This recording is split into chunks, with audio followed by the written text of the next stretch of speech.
السلام علیکم ورحمۃ اللہ وبرکاتہ۔ اعوذ باللہ من الشیطان الرجیم، بسم اللہ الرحمن الرحیم۔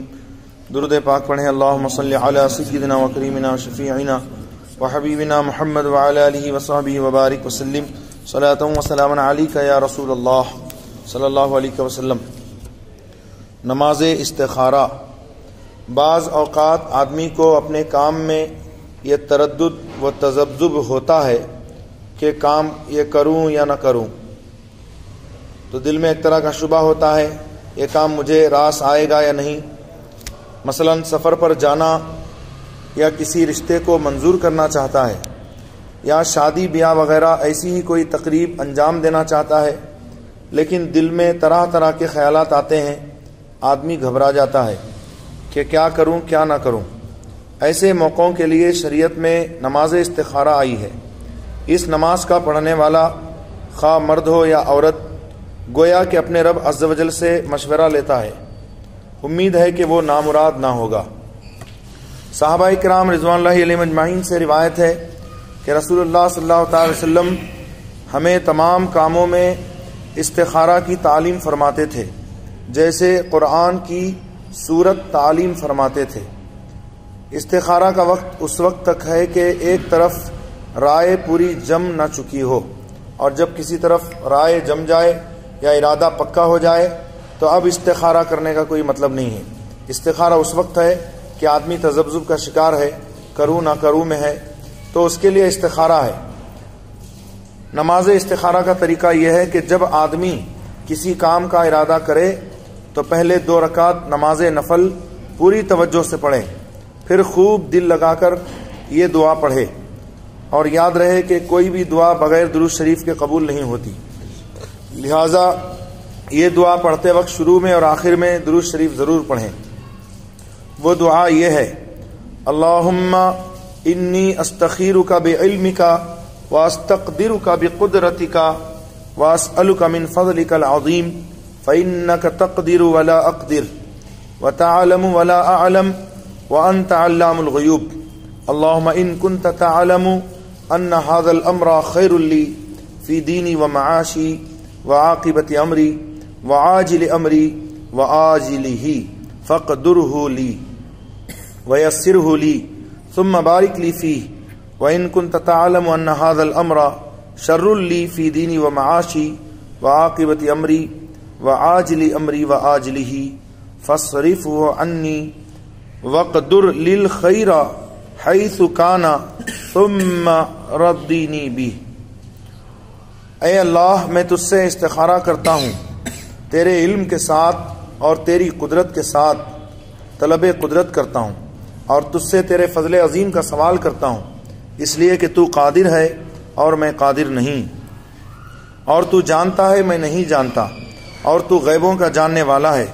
اے میرے اللہ، اگر تیرے علم میں یہ ہے کہ یہ کام میرے لیے بہتر ہے میرے دین و معیشت اور انجام کار میں، اس وقت اور آئندہ میں، تو اس کو میرے لیے مقدر کر دے اور آسان کر، پھر میرے لیے اس میں برکت دے۔ اور اگر تو جانتا ہے کہ میرے لیے یہ کام برا ہے میرے دین و معیشت اور انجام کار میں، اس وقت اور آئندہ میں، تو اس کو مجھ سے پھیر دے اور مجھ کو اس سے پھیر، اور میرے لیے خیر کو مقرر فرما، جہاں بھی ہو، پھر مجھے اس سے راضی کر۔ اور اپنی حاجت اپنے ذہن میں رکھے، بالخصوص جب کہ حاضل امرا یہ لفظ استعمال کرے، زبان سے ادا کرے، تو اس وقت جو ہے اپنے ذہن میں جو اس کی حاجت اپنی حاجت ہو اسے ذہن میں رکھے۔ مستحب یہ ہے کہ اس دعا کے اول آخر الحمد شریف اور درود شریف پڑھے، اور پہلی رکعت میں قل یا ایھا الکافرون اور دوسری رکعت میں قل ھو اللہ احد پڑھے، اور یہ دعا پڑھ کر دائیں کروٹ یعنی سیدھی کروٹ پر با طہارت یعنی باوضو قبلے کی طرف منہ کر کے سو رہے۔ اگر خواب میں سفیدی یا سبزی یعنی ہرا رنگ یا ہریالی وغیرہ دیکھے یا سفید رنگ دیکھے تو وہ کام بہتر ہے کر ڈالے، اور سیاہی یا سرخی یعنی کالا یا لال رنگ دیکھے یا کالی یا لال چیز کوئی دیکھے تو برا ہے، اس سے بچے۔ یا پھر دل میں جو بات زیادہ جمتی ہو اس پر عمل کریں۔ بہتر یہ ہے کہ 7 بار استخارہ کرے، پھر دیکھے کہ دل میں کیا بات گزرتی ہے، اسی پر عمل کرے، انشاءاللہ اسی میں خیر ہے۔ صلاۃ التسبیح، اس نماز میں بے انتہا ثواب ہے، یہاں تک کہ علماء کرام فرماتے ہیں اس نماز کی فضیلت و بزرگی سن کر اسے ترک نہ کرے گا، یعنی نہیں چھوڑے گا، مگر دین میں سستی کرنے والا۔ حدیث شریف میں وارد ہے کہ اللہ تعالیٰ اس نماز کے پڑھنے والے کے گناہ بخش دے گا، اگلے پچھلے نئے پرانے، جو بھول کر کیے اور جو جان کر، چھوٹا اور بڑا، پوشیدہ اور ظاہر۔ اس کے بعد صلاۃ التسبیح کی ترکیب تعلیم فرمائی، پھر فرمایا کہ اگر تم سے ہو سکے تو ہر روز 1 بار پڑھو، اگر روزانہ نہ پڑھ سکو تو ہر ہفتے میں 1 بار، یہ بھی نہ ہو سکے تو ہر مہینے میں 1 بار، یہ بھی نہ کر سکو تو سال میں 1 بار، ورنہ عمر میں 1 بار اس نماز کو ضرور پڑھنا چاہیے۔ اور اس کی ترکیب ترمذی شریف میں بروایت حضرت عبداللہ ابن مبارک رضی اللہ تعالی عنہ مذکور ہے کہ اللہ اکبر کہہ کر سبحانک اللہم و بحمدک و تبارک اسمک و تعالی جدک و لا الہ غیرک پڑھے، پھر 15 بار یہ تسبیح پڑھے، سبحان اللہ والحمد للہ ولا الہ الا اللہ واللہ اکبر۔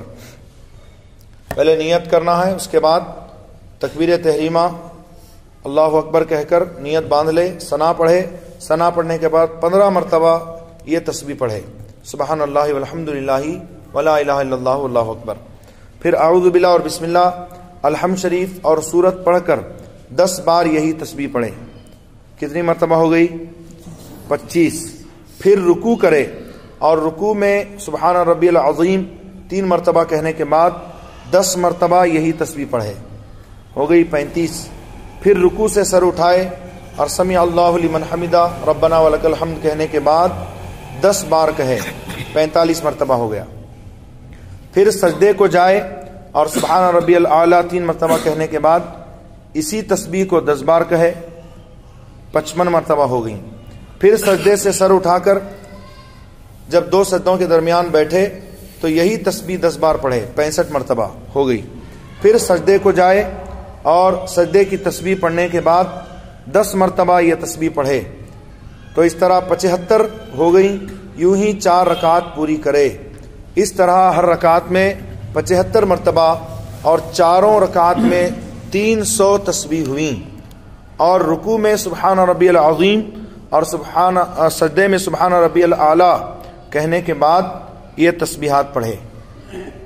اگر اس نماز میں کسی غلطی کے باعث سجدہ سہو واجب ہو تو سجدہ کرے، اور ان دونوں میں یہ تسبیح نہ پڑھے، یعنی جو سجدہ سہو کر رہا ہے اس میں یہ تسبیح نہیں پڑھے گا۔ اور اگر کسی جگہ بھول کر 10 بار سے کم پڑھی تو بہتر یہ ہے کہ اس کے بعد جو دوسرا موقع تسبیح پڑھنے کا آئے وہیں پر پڑھ لے، تعداد مکمل کر لے تاکہ وہ مقدار پوری ہو جائے۔ اور رکوع میں بھولا تو اسے سجدے ہی میں کہے، نہ کہ قوما میں، یعنی رکوع میں اگر یہ تسبیح پڑھنا بھول گیا تو اب قوما میں نہیں پڑھے گا، سجدے میں جا کر پڑھے، کیونکہ قوما کی مقدار تھوڑی ہوتی ہے۔ اور پہلے سجدے میں بھولے تو دوسرے میں کہے، جلسے میں نہیں، یعنی 2 سجدوں کے درمیان میں جو بیٹھتا ہے اس میں نہ کہے، بلکہ دوسرے سجدے میں جب جائے تو پڑھے۔ تسبیح انگلیوں پر نہ گنے، بلکہ ہو سکے تو دل میں شمار کرے، ورنہ انگلیاں دبا کر۔ اگر قیام میں ہے 3 مرتبہ ہو گیا تو کلمہ شہادت کی انگلی دبا لے، پھر 3 مرتبہ پڑھا تو بازو والی انگلی دبا لے، ایسا نہیں کہ ایسے ایسے گننے لگے۔ ہر وقت غیر مکروہ اوقات میں یہ نماز پڑھی جا سکتی ہے، اور بہتر یہ ہے کہ ظہر سے پہلے پڑھے، یعنی زوال کا وقت گزر جانے کے بعد ظہر کی نماز سے پہلے، یعنی سنت ظہر اور فرض ظہر کے درمیان، جیسا کہ معمول ہے۔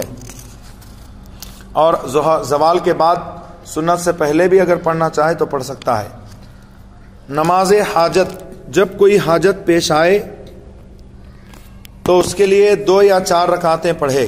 حدیث شریف میں ہے کہ پہلی رکعت میں سورہ فاتحہ اور 3 بار آیت الکرسی پڑھے، اور باقی 3 رکعتوں میں سورہ فاتحہ اور قل هو اللہ احد اور قل اعوذ برب الفلق اور قل اعوذ برب الناس 1 بار پڑھے۔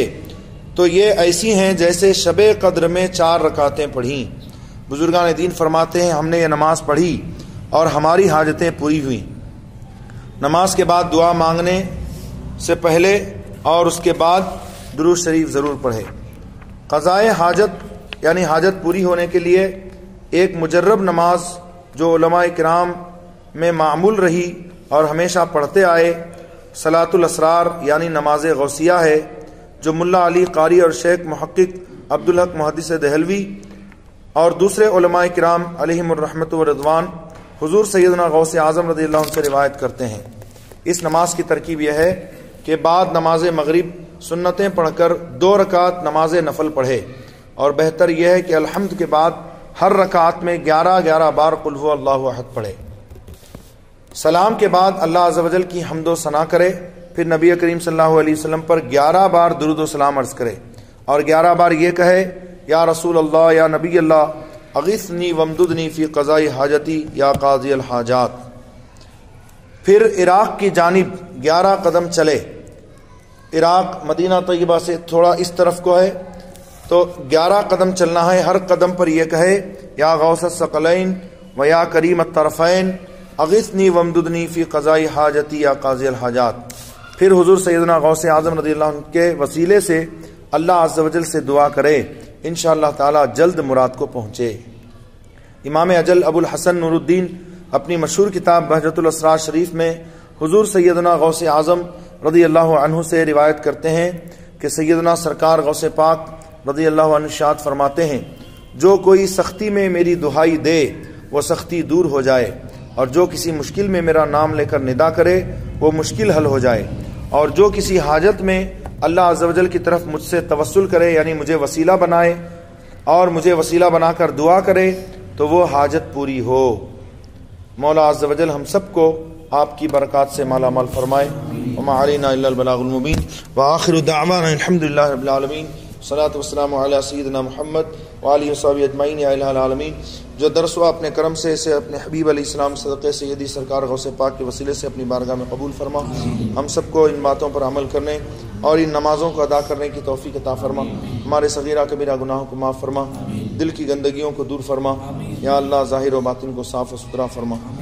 مولا دنیا و آخرت میں ہماری عیب پوشی پردہ پوشی فرما، خزینہ رحمت سے روزی کا انتظام فرما، ایمان پر زندہ رکھ، ایمان پر موت عطا فرما۔ صلی اللہ تعالی علی خیر خلقہ سیدنا محمد وعلی آلہ وصحبہ اجمعین برحمتک یا ارحم الراحمین بحق لا الہ الا اللہ محمد رسول اللہ۔